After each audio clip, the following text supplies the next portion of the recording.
Resilience isn't about fear. It's about not being the one surprised when the lights don't come back on. The biggest prepping mistake? Confusing gear with readiness. A closet full of gadgets won't save you.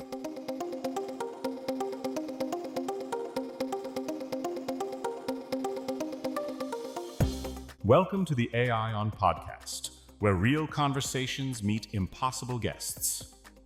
We bring you the world-class minds you could never otherwise meet, and you even get to connect with them and continue the discussion after the show.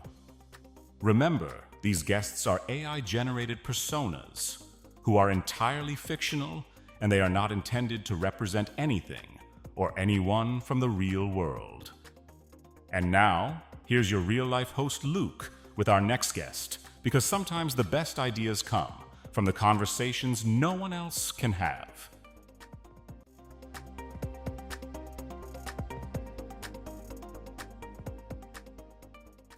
Welcome back. Today we're going to talk risk and survival in the real world. I'm talking with Jordan, an AI model of somebody who deeply understands both sides of this. Not only does he have a successful career in the insurance industry, he now leads one of social media's most popular prepping channels, showing people how to take meaningful action. We're going to explore what could go wrong and what he thinks that we all should be doing to be ready for when it does. Jordan, welcome to AI On. Most people treat risk like it's either a Hollywood plotline or someone else's problem. But when you spend as long as I have modeling catastrophic risk, you start to see how thin the line is between normal and not normal. So yeah, I'm pumped to dig into this with you. Let's get into the uncomfortable stuff. So let's start with the insurance side. You spent 15 years pricing billion-dollar insurance portfolios. In one sentence, what's the biggest blind spot businesses still have about risk today? They still think redundancy equals resilience. Just because you've got a backup plan doesn't mean your system survives a cascading failure. And how does that mesh with how you got interested in prepping? So I had a bit of a light bulb moment. I was looking at all these models, massive portfolios with layered risk coverage. And you start to notice that a lot of it is built on this quiet assumption that systems recover fast. Like, sure, the grid might go down, but someone fixes it. Supply chain breaks, it reroutes. That's built into the math. But a few years back, I was running this scenario around interdependent system failures. Power goes down, which hits comms, which blocks finance, and suddenly you're not just dealing with a blackout, you're in a full-blown cascading collapse. And it really hit me. Our entire safety net assumes short-duration failure and fast institutional response. Prepping, for me, started as a thought experiment. What happens if those assumptions don't hold? And once you go down that road, well, you start making different choices about your own life. I didn't quit insurance. I just stopped outsourcing all my resilience to it. Yeah, I find that distinction between redundancy and resilience an interesting one that you're making there. Now let's get a bit more specific on the risks first of all. So I know FEMA's National Preparedness Report ranks a long-term or long-duration grid outage as the single most consequential hazard that the US faces. From your data, what are the top 5 catastrophic risks that people here in the US face, and are we prepared for them? Yeah, the FEMA ranking isn't wrong. Long-duration power outage really is the monster in the room. It's the one that breaks everything else. But based on the models I've worked with and the real-world fragility we've seen, here's what I'd put in the top 5. First, obviously, is grid failure. Whether that's from a cyber attack, solar flare, EMP, or just extreme weather taking out transmission lines. We saw a preview during the Texas freeze. If it goes down nationally or for weeks, you're looking at food spoilage, no comms, no fuel movement, hospitals shutting down. Basically a collapse of civil order in a matter of days. Second would be a coordinated cyber event, something that targets multiple sectors, financial, energy, comms, all at once. And it's not science fiction anymore. There were 6,000 cyber attacks on critical infrastructure in the US last year alone. One cascading exploit, and you've got ATMs, credit cards, EBT, all of it offline. Third, I'd say economic dislocation from sustained inflation or currency devaluation. People don't think of that as catastrophic because it happens slowly until it doesn't. But look at Argentina or Lebanon. Food becomes unaffordable, services collapse, and then you start seeing real unrest. Fourth, we can't ignore natural disasters at a systemic scale. Think a Cascadia subduction zone quake, a New Madrid event in the Midwest, or multi-year drought in the Southwest. Those aren't just local. They knock out water, power, housing, and logistics across entire regions. And fifth, I'd include civil unrest with infrastructure targeting. So not just protests, but coordinated attacks on substations, rail lines, or food distribution hubs. We've already seen test cases with rail blockades and utility sabotage. Doesn't take much to create a domino effect. Are we prepared? I'd say 10% of people are increasingly aware and starting to act. There's 40% who are aware, but still trusting institutions. And the rest, well, they're just hoping their phone stays charged. I'm actually a little surprised that natural disasters only make it to number 4 for you, especially as we seem to hear about them all the time in the media today, about the increase in frequency and in the increase in severity. Now, I've read, I think it was from Swiss Re, that they estimate that natural cat insurance losses are well over $100 billion now, which is more than double what it was in the 90s. Are we approaching a time where insurance is going to become impossible in many places? Yeah, we're already there in parts of the country. Insurers are pulling out of California wildfire zones, pulling out of South Florida entirely, or jacking premiums so high they're effectively saying, "We're out." And the scary part, it's not just about the weather. It's that the math doesn't work anymore. The frequency, the severity, the concentration of risk. It's blown past what insurers can price without losing money. We're entering what we call protection gaps, where everyday people are exposed and just uninsured. That's when resilience stops being a policy and becomes a personal choice. And for many people, I think that choice doesn't feel like much of a choice, right? Now look, let's go back to the top of that list and the grid collapse scenario. I think it's hard for me at least, and I'm sure for many of us, to imagine what that actually looks like in practice. So walk us through what happens if there's a major regional grid that goes down. I know, it's hard to picture until you're living it. But once you model it out, it gets chilling fast. So, minute 0. The takedown starts quietly. Maybe it's malware that's been sitting dormant in utility systems for months. It activates during peak load, let's say mid-July heat wave. You don't get sparks or explosions, you get silence. Substations trip, control centers go dark, SCADA systems are frozen. Backup systems, some kick in, some don't. It's asymmetric. In hour 1, people notice their power's out, but assume it's just local. They open the fridge, check the thermostat, maybe shoot a text. The real issue? Cell towers start dying within an hour if they don't have working backup power. Internet nodes are spotty. Gas pumps, dead. Traffic lights, chaos. Hospitals switch to diesel gensets, but they've only got about 72 hours of fuel. Best case. By day 1, water stops running in many areas. Without electricity, the pumps that move and purify water don't work. Grocery stores are looted, or just empty, fast. Emergency services are overwhelmed or can't get through. Some people start leaving cities. Fuel becomes a physical bottleneck, and most folks still have no idea what's really going on. By day 3 to 4, the cascade is in full swing.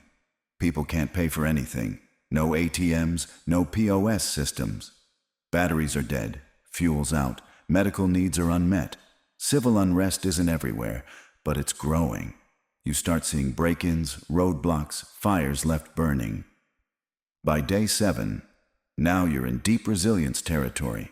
Households that had backup power, stored water, food reserves, they're still functional. Everyone else is either dependent on luck, neighbors, or whatever local authority steps in. And here's what surprises most.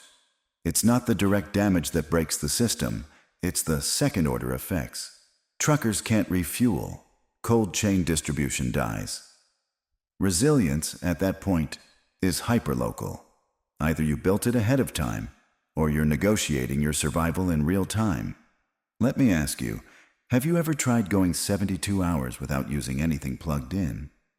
Well, in Houston last year, we were hit with two events. A derecho storm that took power out for us for 24 hours. And then a month or so later, we had Hurricane Bertha that took power down, at least for our neighborhood, for about a week. And in Texas in summer, that's not a lot of fun.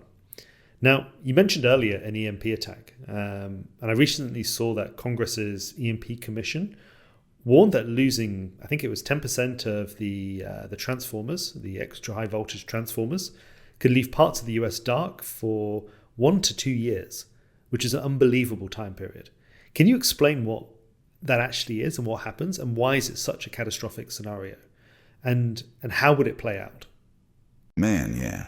Houston's had a rough couple years, and what you just described, that's exactly the kind of short-duration preview that lulls people into thinking, hey, we managed it. But scale and duration change everything.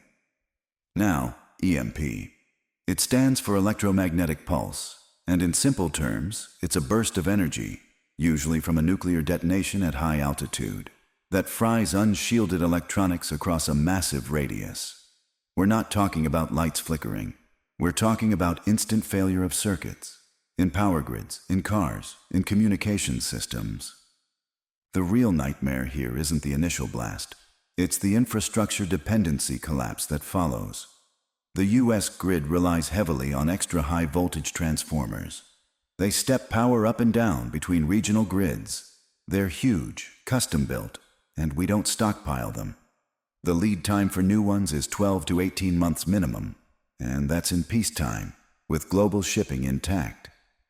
Now imagine, those transformers fry. The ones in stock are gone in the first days. So what happens practically? Week 1, people make do. Gas stoves still work. Ice is gold. If you've got a generator, great, but you can't get fuel. A TMS, dead. Cell towers, fried. Medical devices, silent. You're basically rewinding 100 years overnight, but with modern dependency. By week 3 to 4, things get more medieval. Food is now what's in your pantry or garden. No deliveries, no refrigeration, no tap water unless you've got gravity or a manual pump. Communications are down unless you've got shortwave or ham radio. Families that didn't prepare, don't have water stored, don't have shelf-stable food, don't have a solar setup, are now fully reliant on outside aid. That isn't coming. Day to day, you're shifting into manual living. Cooking on biomass stoves, filtering water from barrels or streams, charging radios or lights with solar panels if you're lucky. And the psychological shift is brutal. People don't just need calories, they need routine. They need purpose. When data and diesel are gone, community becomes your resilient system. You cook in groups, you guard in shifts, you share skills. And here's a detail most people forget: sanitation. If you've got no water pressure and no fuel for septic systems or pumps, toilets back up. Disease becomes the next wave. That EMP Commission report? It wasn't alarmist. It was underread. And it's not about nukes over New York. Even a lower yield device over the Midwest could disable a third of the grid. And nobody is coming to flip the switch back on. Okay. I don't think I'm exaggerating to say that that's an utterly terrifying scenario. And I guess I can see how that's adding urgency to the current Golden Dome discussions that are going on at the moment. So let's go back to some of the more natural disasters that are potentials here.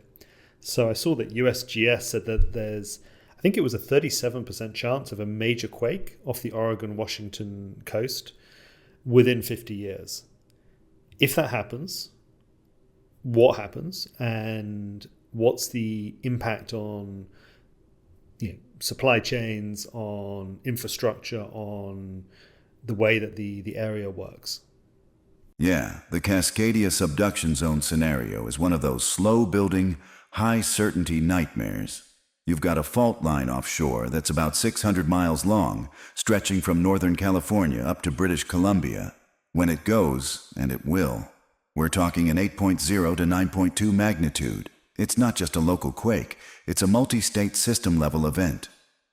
What people don't realize is that it's not just shaking buildings and breaking bridges, it's severing arteries. Highways like I-5, twisted. Ports like Portland and Seattle, inoperable. Rail lines buried or snapped. And this is where it gets interesting. The single most underrated supply chain domino? Milk. That sounds dumb until you think it through.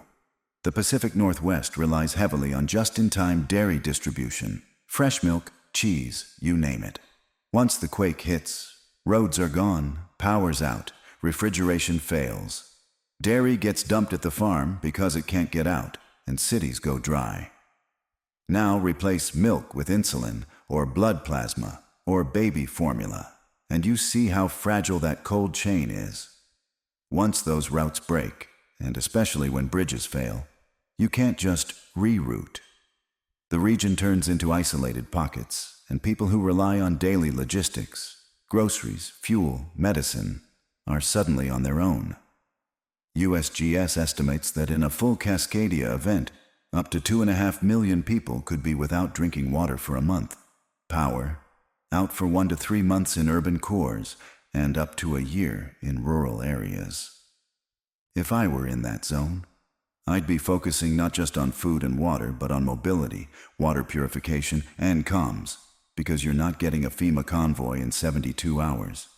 You're likely walking or biking your way to community hubs, trading supplies, and relying on battery-powered radios to hear what's happening beyond your own neighborhood. And here's the kicker. Most people in that zone are prepping for earthquakes. They should be prepping for isolation. And then that's a total shift of approach, right? Not just to how to keep things stable, but how to survive afterwards. I want to go back to one of your other top 5 that surprised me.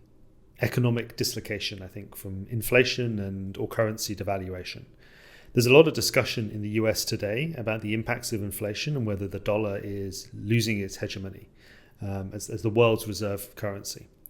So over the next 10 to 20 years, how realistic a concern is this risk for the US? And what are the events or decisions that would indicate to you that we're heading down a path for this form of disaster? So this one's tricky because it sounds abstract until it's suddenly not. I do think sustained inflation or a breakdown in confidence in the dollar is a real risk over the next 10 to 20 years. Not an inevitability, but definitely on the table. What really raises my eyebrows is what's happening inside the US. The national debt keeps ballooning, and just recently, new tax cuts are expected to add another $3 to $5 trillion.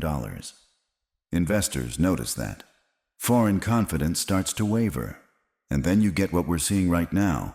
The dollar has dropped something like 8% this year alone, hitting its weakest level in 3 years. That's a big red flag. If I had to call out signals that we're veering into dangerous territory, I'd say inflation that stays high longer than expected, debt growth with no serious plan to stabilize it, and foreign countries straight up doing trade in other currencies. Let me ask, do you think people would even know it was happening until it hit their grocery bill or mortgage rate? I honestly doubt it. I believe many of us see the US economy as an almost unshakable institution, which is why I'm actually very interested to hear about what you see as a red flag. Exactly. And that belief, that unshakable myth, is part of what makes it fragile. We've had this post-World War II run where the US was the economic anchor of the world, stable, dominant, dollar-backed. But that leads to complacency. People assume it'll always be that way, because it has always been that way in their lifetime. But when you look at history, Rome, Britain, even recent examples like Venezuela or Argentina, you realize dominance doesn't end with an explosion. It ends with drift. It ends when people stop asking, is this safe? And start asking, is there something safer? That's what's happening now. So, yeah, the red flags are already out. They're just not flashing yet, and if you're only watching the headlines, you'll miss the signal until it shows up in your mortgage or your retirement account or when your paycheck buys 20% less food than it did 2 years ago. So let's talk about resilience and get into what you have found as you've got deeper into prepping. I saw some recent numbers from Pew which showed that 4 in 10 Americans now store at least 2 weeks of food, double what it was a decade or so ago. What flipped the narrative to bring this into mainstream risk management for individuals? Yeah, COVID cracked the dam, plain and simple. Once people saw empty shelves, saw supply chains fail in real time, saw their city buckle under pressure, it became personal. It was, how do I keep my kids fed if trucks stop coming? What flipped the narrative was that everyone lived through failure at the same time. Suddenly, having 2 weeks of food wasn't weird. It was common sense. And I want to challenge some of the misconceptions around prepping, because I think this is a lot broader than the common stereotype that many people have in mind. What would you say is a realistic understanding of the community and its priorities? Yeah, that guy in the woods with a rifle stereotype is irritating and honestly lazy. Most modern preppers are families, professionals, retirees, people who've just decided not to outsource all their survival to Amazon and the power company. And yeah, self-defense is part of it. Because if you're preparing for the power to go out or supply chains to break, you also have to prepare for the desperation that can follow. It's about being able to protect your household while also growing your own food, filtering your own water, and managing your own health. Defense is a layer, not the whole plan. So if you had to start from scratch, no gear, no property, just your current knowledge, how would you build personal resilience over the next 30 days? Walk us through what you would prioritize, where you'll spend your first dollars, and what mistakes you'd avoid. All right, starting from zero but keeping my brain? Day 1, I'm buying water storage, a gravity-fed filter like a Berkey or Sawyer, and a mix of shelf-stable food, beans, rice, canned protein. That's my calorie and hydration baseline. Week 1, I'm adding a solar lantern, a crank radio, and a small power bank. Maybe a Jackery if the budget allows. I'm also picking up a reliable sidearm, if I'm in a state where I can do that legally, and I start training immediately. Defense is part of the triangle: food, water, security. By week 2, I'm scouting my environment. Is there a creek nearby? A trusted neighbor? A place I can garden or store fuel? I'd focus on skills and redundancy, not just gear. Cooking from scratch, comms basics, maybe even ham radio if I've got bandwidth. And the biggest mistake? Thinking Amazon will always be there. Don't chase high tech before you lock in the basics. You can't eat night vision goggles. Okay, let's get into specifics to make this actionable by domain. So, best-in-class kit to survive the grid going down on, let's say, a 2K budget. What's worth buying today and why? Yeah, you can build a resilience stack that actually works without breaking the bank. First, power's the foundation. You want a Jackery Explorer 1000 Plus or the EcoFlow Delta 2. Both are rock-solid solar generator setups. I lean Jackery for simplicity and support, EcoFlow if you want more tech control. Expect to spend around $800 to $900 on the base unit.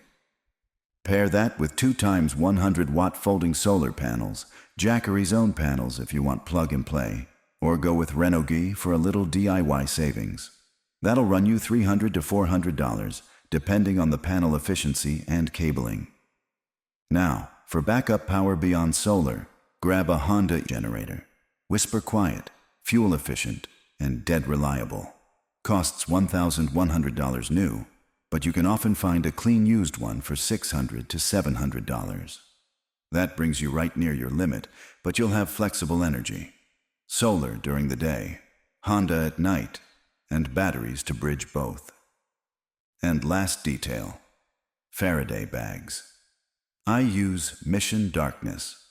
Put radios, spare phones, thumb drives, even your solar controller inside one when not in use.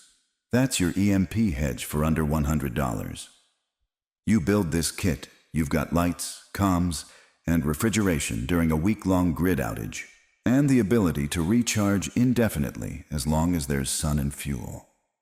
And what about for water management? If the power goes down, then the taps are going to stop flowing at some point, right? Exactly right. And it always shocks people how fast that hits. Once the power drops, municipal water systems lose pressure, pumps stop working, and that's it. You're not just out of drinking water, you're out of flushing, cooking, and cleaning water too. So here's the play if you want water independence that scales from a weekend blackout to a multi-week crisis. Step 1. Storage. Start with 255-gallon BPA-free barrels. Brands like Emergency Essentials or Augusten Farms sell full kits with bung wrench, siphon pump, and water treatment drops. That's about $120 to $150 per barrel. Fill 'em, treat 'em with a stabilizer like Aqua Mira, and they're good for 5 years. That's your water bank. If you're short on space, stack up 5-gallon Reliance Aquatainers or 7-gallon Scepter cans. Rugged, easy to move. I keep a couple staged near my back exit in case I need to load and go. Step 2. Filtration. Top tier is the Big Berkey Gravity Filter. It's the gold standard. No power needed. Filters everything from bacteria to heavy metals, and a pair of black filters will handle 6,000 gallons. Costs about $350, and it's worth every cent. On the portable side, the Sawyer Squeeze or Katadyn B Free is great for bug-out bags. And if you want a full redundancy layer, grab some Micro Pur tablets or Aquatabs for chemical backup. Cheap and compact. Step 3. Sourcing. Know where your nearest water is before you need it. Creek, pond, rain barrel, rooftop runoff. You can rig a simple catchment system with food-safe tarp and gutter spout. And if you're in a humid climate, atmospheric water generators like the Solaris at 10 are emerging options. Not cheap, but 10 liters a day from thin air is nothing to sneeze at. Bottom line? One of the first things that fails in a grid-down event is water, and it fails silently. If your plan is to fill the tub when the lights go out, you're already behind. And you mentioned that cell towers die pretty quickly. What's the alternative, and is Starlink worth it? That's right. Cell towers don't last long. Most only have 8 hours of backup power, and once that's out, your phone becomes a flashlight and a calculator. So what's the alternative? Best bet? Ham radio. It's not just for hobbyists anymore. A basic Baofeng handheld can talk to other radios locally and scan emergency frequencies. It's $35. Insane value. Now for Starlink, that's the high-end comm safety net. If you've got $600 to drop on hardware and about $150 a month for Starlink Roam, it's absolutely worth it for rural or suburban folks who want full broadband when everyone else is dark. It's become the go-to for off-grid preppers and mutual aid groups in remote areas. One caution, though. Starlink still needs power. You've got to be able to run the dish, the router, and your devices, so plan your solar or generator capacity accordingly. Okay, that makes sense. Now, finally, security. I've heard that most break-ins happen at the front door or through big, easily broken front windows. What's the best protection for this, and how do you personally manage layered security? You nailed it. 90% of home intrusions start at the front door or a ground-level window. And that tells you something. Most people are broadcasting easy access without even realizing it. So let's talk real-world layered security. Not fantasy, not a fortress, just what works. Layer 1 is deterrence. I make the house look like a hard target. That means motion-activated LED floodlights, visible cameras, even if they're dummy units in some spots, and thorny landscaping under windows. You'd be amazed what a well-placed cactus can do. Layer 2 is delay. Doors get reinforced. I use a steel core security door with a heavy-duty strike plate and 3.5-inch screws into the studs. Most people have their front door held in by a half-inch of wood and a dream. I add Charlie bars or flip locks for when I'm home, and I've got window film on all the main panes. It doesn't make glass unbreakable, but it keeps it from shattering easily. That buys me time. Then layer 3 is response. I have trained and licensed firearm access, plain and simple. Long gun locked, sidearm staged, ammo where it should be. I'm not trying to invite conflict, but I'm not outsourcing defense to a 911 call that might not be answered for hours in a crisis. I also practice clearing the house, and my family knows exactly where to go if something kicks off. One mistake I see a lot: people install cameras and think they're done, but cameras don't stop anything. They just let you watch it happen in HD. It's the layers, visible deterrence, hard entry points, fast response that change the outcome. If I had to start fresh, I'd spend my first dollars on a solid door setup, floodlights, and a basic home defense course. You can build out from there. Jordan, you mentioned your family there, but tell me, how do you rehearse something like a blackout drill with kids so it's empowering and not anxiety fuel? Yeah, that's such an important question, because you're not just building resilience in your systems, you're building it in your people, especially kids. When we do blackout drills at home, we frame it as a challenge, not a crisis. I'll say something like, "Okay, team, tonight the grid's down. No power, no phones, no fridge. Let's see how ready we are." And they love it. It becomes a game of creativity and problem solving. We'll cook on the rocket stove or with the BioLite in the backyard, pull out the crank lanterns, and they get to check the perimeter with walkie-talkies. And you know what? Kids rise to it. It gives them agency. I also make sure to debrief afterwards. What worked? What didn't? What do we want to improve next time? That makes it constructive, not scary. The big shift is this: don't hide the reality, but don't catastrophize it either. Let them feel capable. Because when the lights do go out for real, they won't panic. They'll remember it's something they've already practiced. Yeah, that makes a lot of sense. Now, when you talk to others who are starting on a prepping journey, what metrics tells you that their household is moving from naive to prepared to resilient? Love that question, and I think the answer surprises people. For me, the shift from naive to prepared happens when someone realizes that Amazon isn't a preparedness plan. Once they stop saying, "I'll just order it if I need it," that's when they've stepped into the real world of self-reliance. But resilient? That's when I see systems thinking. Not just gear, but routines. They've practiced. They know what breaks first and what to do next. You can hear it in the calm when something goes wrong. No scramble, just execution. That's the mark. Yeah, that's really interesting. No, look, this has been both eye-opening and frankly somewhat disturbing for me, but I really, really appreciate the insights. Now, if listeners act on only one thing in the next 24 hours, what should they do? It's been great to share this with you. Your number one action: store water. Right now. Today. Go grab a few 5-gallon jugs or clean containers, fill them, and set them aside. It costs almost nothing, takes 20 minutes, and it's the fastest way to go from vulnerable to functional in a real crisis. Because when something breaks, grid, storm, cyber, the taps stop first, and most people realize way too late that water is everything. You can improvise heat, you can stretch food, but if you don't have water, you're in trouble by day 2. So yeah, forget the sexy gear. Just start there. Water in the corner of your garage? That's your buffer between everything's fine and I wish I'd done more. And there you have it. Secure the water. And that was it for this episode. Jordan, really appreciate the conversation, and this has been a remarkable insight into really how thin our layer of civilization is, I guess. And it's a great jumping off point for people to get started. If you enjoyed this discussion, then please like, subscribe, and share.